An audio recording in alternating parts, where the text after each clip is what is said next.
षटतिला एकादशी हिंदू धर्म में एक महत्वपूर्ण धार्मिक कथा है जिसे भगवान विष्णु की भक्ति और दान की महिमा के रूप में जाना जाता है। इस व्रत को करने से जीवन के पाप का नाश हो जाता है और मोक्ष की प्राप्ति होती है।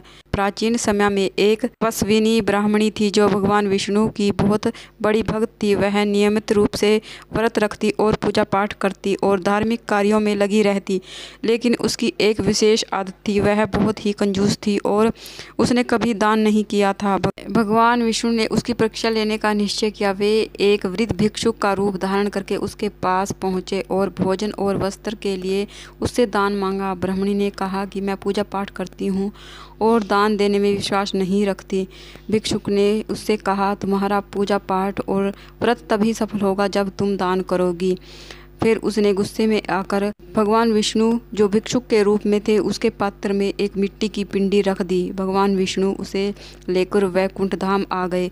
ब्राह्मणी व्रत किया करती थी और इससे उसके शरीर में कमजोरी आ गई थी और कुछ समय पश्चात उसकी मृत्यु हो गई, क्योंकि वह बहुत ही व्रत किया करती थी, भगवान विष्णु की पूजा करती थी।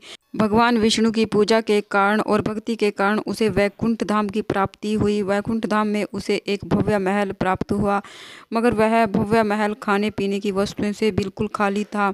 यह सब देखकर बुढ़िया भगवान विष्णु के पास पहुंची और विष्णु भगवान से कहा, हे प्रभु, मैं आपकी भक्ति करती हूँ, फिर भी मेरा महल खाने पीने की वस्तुओं से खाली क्यों है?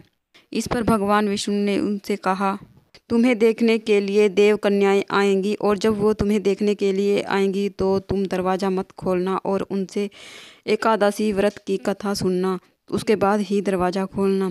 कुछ समय बाद देव कन्याएं उस वृद्ध महिला को देखने के लिए गई। तब उन्होंने दरवाज़ा खटखटाया। तभी अंदर से उस ब्राह्मणी ने कहा कि पहले तुम मुझे एकादशी व्रत की कथा सुनाओ, उसके बाद ही मैं दरवाज़ा खोलूँगी। उनमें से एक देव कन्या ने कहा, ठीक है। इस तरह से उन देव कन्याओं ने ब्राह्मणी को एकादशी व्रत की कथा सुनाई और उसके बाद ब्राह्मणी ने दरवाज़ा खोल दिया तो देव कन्याओं ने देखा कि यह तो एक वृद्ध महिला है।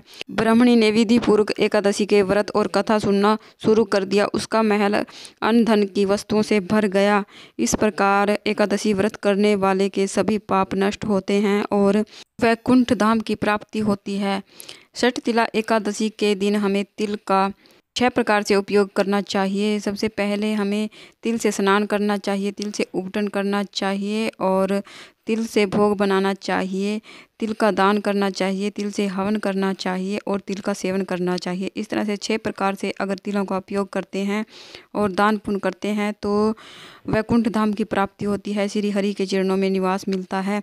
और कहते हैं जितने तिल का दान करते हैं उतने दिन तक वैकुंठ में निवास मिलता है। तो षटतिला एकादशी का व्रत जरूर से करें। अगर व्रत नहीं कर पाएँ तो कथा जरूर से सुनें। इसके साथ हम गणेश जी की कथा सुनेंगे, क्योंकि कोई भी कथा हमें अकेले नहीं सुननी चाहिए। एक बार गणेश जी का मेला लगा हुआ था। एक वृद्ध महिला और उसकी बेटी थी। लड़की कहने लगी कि माँ, मैं तो मेला देखने के लिए जाऊंगी।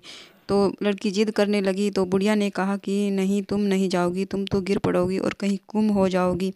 तो लड़की जिद करने लगी तो बुढ़िया ने कहा, ठीक है बेटा। तो बुढ़िया ने लड़की को 2 लड्डू दे दिए और थोड़ा सा पानी दे दिया। 1 लड्डू और पानी गणेश जी का, एक बाकी का बचा हुआ तुम्हारा। तो लड़की कहकर चल दी, ठीक है माँ। और इस तरह से लड़की मेले में पहुँच गई।